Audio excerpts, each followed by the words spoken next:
Hello friends, welcome back. I am Vivek Singhal from tradingwithvivek.com। और आज जो ब्रोकिंग फर्म्स हैं उनको लेकर हम बात करने वाले हैं कि वहाँ पर किस तरह की अपॉर्चुनिटी है। कुछ अपॉर्चुनिटी नज़र आती है, लेकिन अपॉर्चुनिटी एक टिप ना बन जाए कि बस विवेक भाई ने दो स्टॉक्स का नाम ले लिया, बस उतना इनफ है। सो उससे बेटर है कि हम उसको डिस्कस करें कि क्या प्रॉब्लम थी जिनकी वजह से स्टॉक्स नीचे आए, और वो क्या रीजंस हैं जिसकी वजह से वो प्रॉब्लम्स खत्म होती हुई नज़र आती हैं। कंप्लीट एनालिसिस करके अगर हम स्टॉक्स लेते हैं तो हमें कन्विक्शन रहती है कि फर्दर अगर स्टॉक्स नीचे जाने लगे तो हमें पता होता है कि अगर हम इनको होल्ड करके रखेंगे तो चीज़ें वापस से ठीक होंगी और हम उसमें ज़्यादा अच्छे से पैसे बना पाएंगे। तो यहाँ पर जो प्रॉब्लम स्टार्ट हुई, अगर हम यहाँ पर जो स्टॉक ब्रोकिंग फर्म्स है उनकी बात करने लगे, चाहे वो एंजल वन है, चाहे फाइव पैसा है, चाहे बाकी ही फर्म्स हैं, तो सेबी की तरफ से सबसे पहले यहाँ पर मार्च मंथ में कुछ क्वेश्चंस लगाए गए थे। कुछ ऑब्जर्वेशंस थी, क्वेश्चंस नहीं थे, कुछ ऑब्जर्वेशंस थी कि small cap and mid cap stocks में जो वैल्यूएशन है वो बहुत ज़्यादा हाई है, और उन हाई वैल्यूएशंस में थोड़ा सा रिस्क है। तो ये बात सही भी है, उसमें रिस्क था भी और valuation on the higher side है भी। लेकिन क्या सभी में हायर साइड है? नो। क्या हायर साइड पर वैल्यूएशन का रहना गलत है? क्या इन्वेस्टर्स को ट्रेड करना बंद करना चाहिए? नो। तो यहाँ पर रिस्क क्या है? रिस्क ये है कि जो लोग स्टॉक्स में बिना स्टडी के, बिना वैल्यूएशन देखे, बिना पैटर्न्स देखे और बिना बिजनेस को समझे, बिना फाइनेंशियल्स को देखे, बिना फ्यूचर प्रिडिक्ट किए कि ये बिजनेस आगे चल के क्यों अच्छा करेगा, यानी कि बिजनेस एनालिसिस की अगर चीजें खरीदेंगे तो चाहे लो वैल्यूएशन हो चाहे हाई वैल्यूएशन हो, पीपल विल लूज मनी। तो यहाँ पर लेकिन कंसर्न बिल्कुल ठीक था। तो ये एक क्वेश्चन था, और क्योंकि रिटेलर्स का सबसे ज़्यादा पैसा small and mid cap stocks में लगा होता है, और वो स्टॉप लॉस लगाकर काम करते हैं, तो अगर 10% ऊपर गया तो भी वो एग्जिट करते हैं, और अगर 5% नीचे गया तो भी एग्जिट करते हैं। ये एक एग्जाम्पल है कि अगर टारगेट हिट हुआ तो भी निकल जाते हैं, और थोड़ा सा नीचे आया तो स्टॉप लॉस लेकर निकल जाते हैं डर के मारे। और जैसे ही वो एग्जिट करते हैं, ट्रांजेक्शन होती है, जैसे ही ट्रांजेक्शन होती है ब्रोकिंग फर्म्स का पैसा बनता है। तो यहाँ पर जो स्टॉप लॉस भी सिखाया गया इनिशियली, शायद इसीलिए सिखाया गया होगा मे बी, जिससे ज़्यादा पैसे बन सकें। और डेरिवेटिव्स में जो एक्सपायरी बहुत ज़्यादा बढ़ाई गई, वीकली एक्सपायरी, वीकली में भी अलग अलग दिन पर एक्सपायरी, और लोड साइज छोटा करना, मार्जिन अवेलेबल रहना, ये सब इसीलिए है कि मोर ट्रांजेक्शन्स मीन्स मोर मनी, मोर फीस। तो क्या इसमें गलत है? इसमें भी गलत नहीं है। सी, मार्केट में, दुनिया में हर तरह की सारी चीज़ें हैं। गलत वो नहीं होता जो गलत चीज़ें प्लेटफ़ॉर्म क्रिएट करके दे। गलत मेन वो होता है जो उस ट्रैप में आए। अदरवाइज़ अच्छाई और बुराई सभी जगह है, हर जगह है। तो स्कूल्स में बच्चे ड्रग्स भी लेते हैं तो वो गलत है, लेकिन स्कूल्स में बच्चे पढ़ते भी हैं तो अच्छा भी है। हॉस्पिटल्स में कुछ डॉक्टर्स बहुत ज़्यादा बेकार होते हैं, जो नाम बदनाम करते हैं बाकी पूरे उसका, लेकिन बिना डॉक्टर्स के काम भी नहीं चलता, और डॉक्टर्स भगवान का रूप भी होते हैं, और ये बात सही भी है। तो यहाँ सभी जगह दोनों तरह की चीजें हैं। तो यहाँ जो ये रिस्क था, ये रिस्क वैलिड था। उसके साथ में एक और रिस्क आया कि एफ&ओ में बहुत ज्यादा पैसे खोए जा रहे हैं, और अगेन सेबी की ही ऑब्जर्वेशन थी। According to SEBI estimates around 92.5 lakh such players lost around 51,700 crore in FY23 excluding statutory transaction cost, यानी कि जो एसटीटी वगैरह होते हैं, स्टैम्प ड्यूटी वगैरह होते हैं। तो ऑलमोस्ट 1 करोड़ लोगों ने यहाँ पर पैसा खोया। कितना? 50,000 करोड़ रुपीज। तो उन लोगों ने पैसा खोया, तो क्या यहाँ पर सिस्टम की गलती है? क्या यहाँ पर एफ&ओ को बंद कर देना चाहिए? तो देखो, ऐसे तो स्कूल भी जाते हैं बच्चे, और स्कूल में भी पढ़ाई नहीं करते, तो वो भी तो एक जुआ ही हुआ, क्योंकि पेरेंट्स ने पैसे लगाए, बच्चे ने पढ़ाई नहीं की, तो यहाँ पर पैसे खत्म हो गए, पैसे बेकार हो गए। तो क्या इस केस में बच्चों को यानी कि बच्चों को समझाने की जरूरत है कि भाई ऐसे पढ़ाई करना चाहिए, क्योंकि पेरेंट्स यहाँ पर पैसे दे रहे हैं, अच्छे रास्ते पर चलो जिससे आप यहाँ पर पढ़ाई कर सको और अपने आप को अच्छा बना सको, या स्कूल ही बंद कर दिए जाएं। क्योंकि 50% बच्चे ने पढ़ाई नहीं की, और 80% बच्चे पोस्ट ग्रेजुएशन नहीं कर पाए, तो स्कूल ही बंद कर दें, क्योंकि 90% ने यहाँ पर पोस्ट ग्रेजुएशन नहीं की और वो पास नहीं हुए। तो स्कूल तो बंद नहीं होते ना, ऐसे में बच्चों को ही समझाया जाता है। इसी तरीके से जिन लोगों को ये लगता है कि स्मॉल कैप और मिड कैप बंद हो जाएंगे या एफ&ओ बंद हो जाएंगे, देखो सेबी की ऑब्जर्वेशन एक डेटा है लोगों को ये बताने के लिए कि इतना पैसा खोने की जरूरत नहीं है, समझदारी से काम करो। उनका वो ये नहीं करेंगे कि एफ&ओ ही बंद कर दें, कि स्कूल्स बंद कर दो, यहाँ पर रोड्स पर एक्सीडेंट्स होते हैं, तो एक काम करो, सारे रोड्स बंद कर दो, ना रोड्स पर लोग जाएंगे ना ही एक्सीडेंट होंगे। तो ऐसे थोड़ी होता है, आज तक सिगरेट बंद कर पाए क्या, शराब की दुकान बंद कर पाए क्या, गुटखा बंद कर पाए क्या, ये सब चीजें कभी बंद हुई क्या? ये सब चीजें कभी बंद नहीं हुई। लेकिन इस तरह के डर से एक बार को माहौल कैसा बन जाता है? माहौल ये बन जाता है कि स्टॉक प्राइसेस जो अच्छे खासे चल रहे थे, टॉप पर थे, वो नीचे आने शुरू हो जाते हैं। जैसे 5 पैसा का मैंने चार्ट ओपन किया हुआ है। इसी तरीके से अगर हम यहाँ पर एंजल वन का चार्ट ओपन करने लगे, तो एंजल वन में भी इसी तरह की सिचुएशन नजर आती है कि ऊपर से अच्छा खासा टूटा हुआ है। तो ऊपर से कितना टूटे हैं, अगर हम एक बार ये चीजें देखने लगे, तो angel one is down 45% from the top. ये एक अच्छा खासा फॉल है। और अगर 5 पैसा की बात करने लगे, तो 5 पैसा के केस में भी जो टॉप से फॉल है, हम एक बार ये ड्राइंग हटाते हैं और टॉप से अगर देखने लगे, तो कितने परसेंट का फॉल है? Again this is 38.81% fall. तो दोनों 40 एंड 41 45% के आसपास का फॉल है। ये अच्छा बड़ा फॉल है। जबकि इनके अगर फाइनेंशियल्स देखने लगे, अगर हम P&L स्टेटमेंट देखें और TTM देखें, तो हाईएस्ट एवर नेट प्रॉफिट है 5 पैसा का, एंड हाईएस्ट एवर यहाँ पर रेवेन्यू है, यानी कि बेस्ट एवर रिजल्ट्स हैं। कहां से शुरुआत हुई थी? -1 करोड़ की रेवेन्यू से, क्योंकि 5 करोड़ से 11 करोड़, उसके बाद में इन्होंने ड्रॉप कर दिया, मजा नहीं आया, 5 पैसा किसी ने देखा नहीं, लेकिन उसके बाद में फिर से चलना शुरू किया। तो जीरो रेवेन्यू से स्टार्ट होकर ये 412 करोड़ तक पहुंचे, और माइनस के 25 करोड़ के नेट प्रॉफिट से प्लस के 57 करोड़ तक पहुंचे। सेम अगर यहाँ पर एंजल वन की बात करने लगे, तो इसके भी बेस्ट एवर रिजल्ट है क्या? तो एंजल वन में हम P&L स्टेटमेंट में जाकर देखते हैं, TTM में जाकर देखते हैं, 4870 करोड़ रुपीस की revenue, this is the best ever revenue. और अगर इसका नेट प्रॉफिट देखने लगे 1197 crore, this is the highest ever net profit. तो ये चीजें बड़ी अच्छी सी हैं, सिमिलर सी हैं, और चीजें ठीक चल रही हैं। तो अगर हम यहाँ पर एक सिमिलर कंपैरिजन करने लगे, क्योंकि ये कंपैरिजन करना भी थोड़ा सा अच्छा रहता है, हम 5 पैसा को और एंजल वन को अगर कंपेयर करें, तो P&L स्टेटमेंट में जाते हैं, यहाँ पर देखते हैं 412 करोड़ रुपीस की रेवेन्यू एंड 57 करोड़ का नेट प्रॉफिट। तो सेम सिचुएशन एंजल वन की कब थी?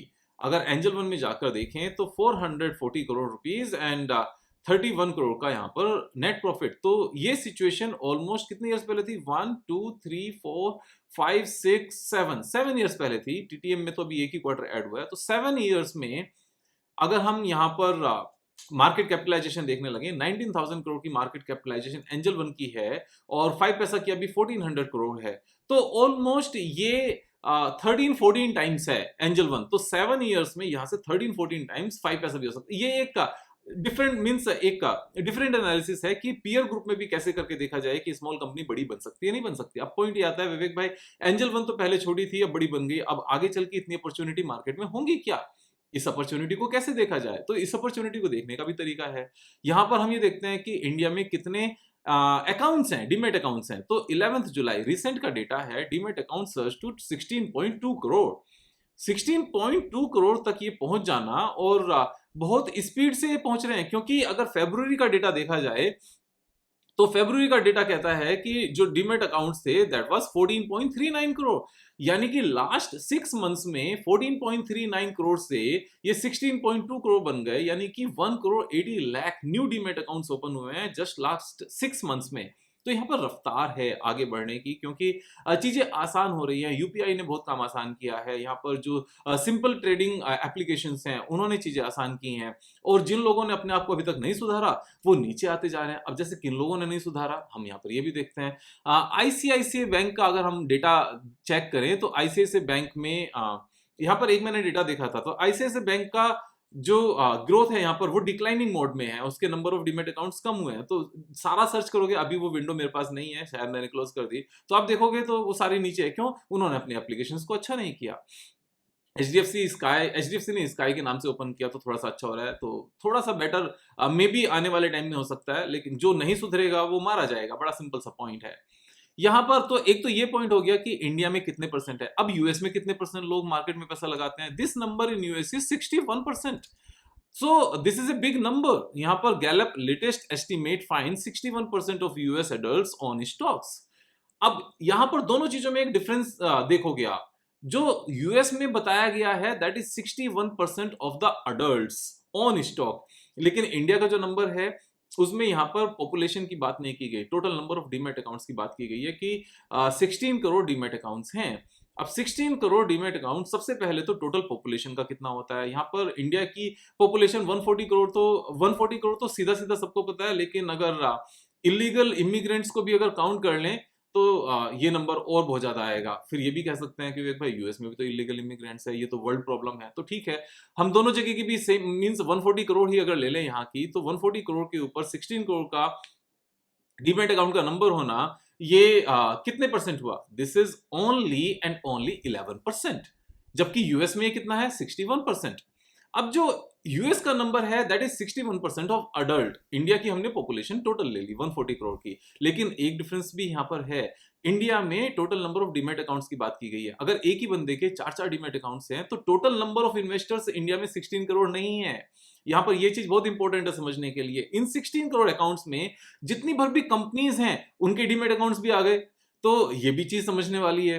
क्योंकि अगर मैं अपनी भी बात करूं तो मैं और मेरी वाइफ अगर दोनों के हम टोटल डीमैट अकाउंट्स काउंट करने लगे तो 13-14 डीमैट अकाउंट्स आते हैं। तो यहाँ तो 13-14 डीमैट अकाउंट्स हो गए, लेकिन अडल्ट कितने काउंट होंगे? सिर्फ 2।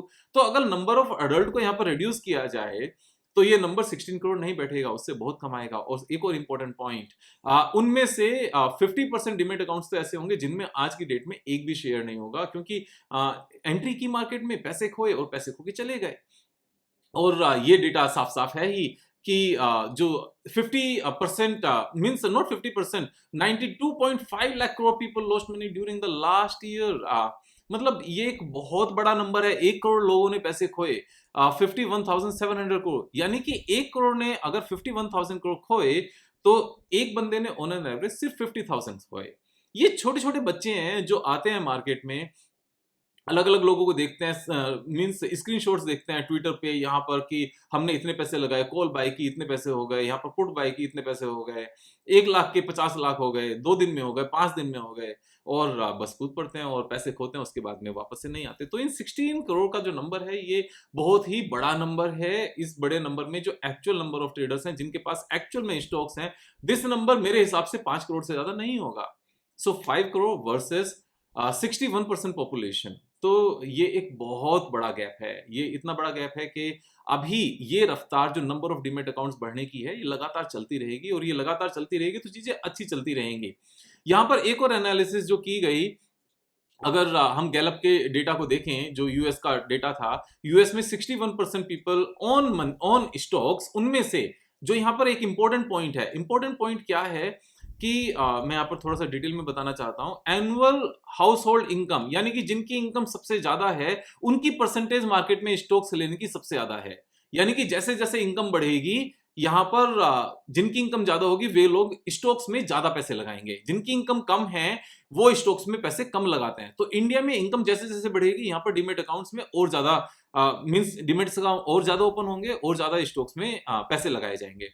इसका यहाँ पर एजुकेशन से भी लिंक है। जो लोग सबसे कम एजुकेटेड हैं उन्होंने 41% लोगों ने पैसे लगाए, लेकिन जो यहाँ पर हाईली एजुकेटेड है उनका परसेंटेज सबसे ज्यादा है स्टॉक मार्केट में पैसा लगाने का। तो जितना ज्यादा एजुकेशन बढ़ेगी, इंडिया में एजुकेशन बढ़ ही रही है लगातार, तो यहाँ पर स्टॉक मार्केट में पैसे लगाने वाले लोग और ज्यादा बढ़ेंगे। यहाँ पर एज की अगर हम बात करने लगे तो यंगस्टर्स की यहाँ पर परसेंटेज सबसे कम है। क्यों? क्योंकि उनके पास पैसे कम होते हैं। जैसे जैसे यहाँ पर एज बढ़ेगी, पैसा बढ़ेगा, उनके पास और ज्यादा वो पैसे लगाएंगे। अब जो ये रेस है कि भाई वो व्हाइट पीपल हैं या कलर्ड पीपल हैं, उसका बहुत ज्यादा इंपैक्ट नहीं है। जेंडर का यहाँ पर उल्टा देखा गया है। डेवलप कंट्रीज में जो मेन हैं वो 59% पैसे लगाते हैं और वुमेन यहाँ पर 62% लगाती हैं। तो यहाँ ये चीज कैसे है कि लेडीज ज्यादा पैसे लगाती हैं जेंट्स के मुकाबले में? ये चीज साफ है। अभी भी जो सेविंग की हैबिट्स है वो फीमेल्स की ज्यादा होती है, लेकिन क्योंकि फीमेल्स इंडिया में अभी उतनी पढ़ी लिखी नहीं है, उतना उनके पास बाहर नौकरी का, बिजनेस का माहौल नहीं है। लेकिन ये माहौल चेंज हो रहा है जैसे जैसे जनरेशन चेंज हो रही है, यहाँ पर एजुकेशन चेंज हो रही है, लोगों की सोच यहाँ पर थोड़ी सी इंप्रूव हो रही है। तो जैसे ही फीमेल्स यहाँ पर ज्यादा नंबर्स में आएंगे और मार्केट में पैसा लगेगा तो ये बिजनेस और ज्यादा ग्रो करेगा। ये बिजनेस अभी नटशेल में अगर हम बात करें नेक्स्ट 20-30 इयर्स तक बढ़ने वाला है। जब तक इंडिया की जो इकोनॉमी है वो अभी जो यूएस की है उतनी नहीं पहुंच जाती। अगर इंडिया की इकोनॉमी यूएस जितनी भी पहुंच जाती है तो भी उसके बाद भी इंडिया के पास ग्रो करने का बहुत स्कोप रहेगा। उसका बड़ा सिंपल सा रीजन है, यूएस में जो पॉपुलेशन है 35 करोड़ है, इंडिया की पॉपुलेशन 140 करोड़ है। We are 4 times. तो हम एक्चुअल में अमेरिका के इक्वल रियल टर्म्स में तब माने जाएंगे जब इंडिया की इकोनॉमी अमेरिका की इकोनॉमी से 4 टाइम्स हो।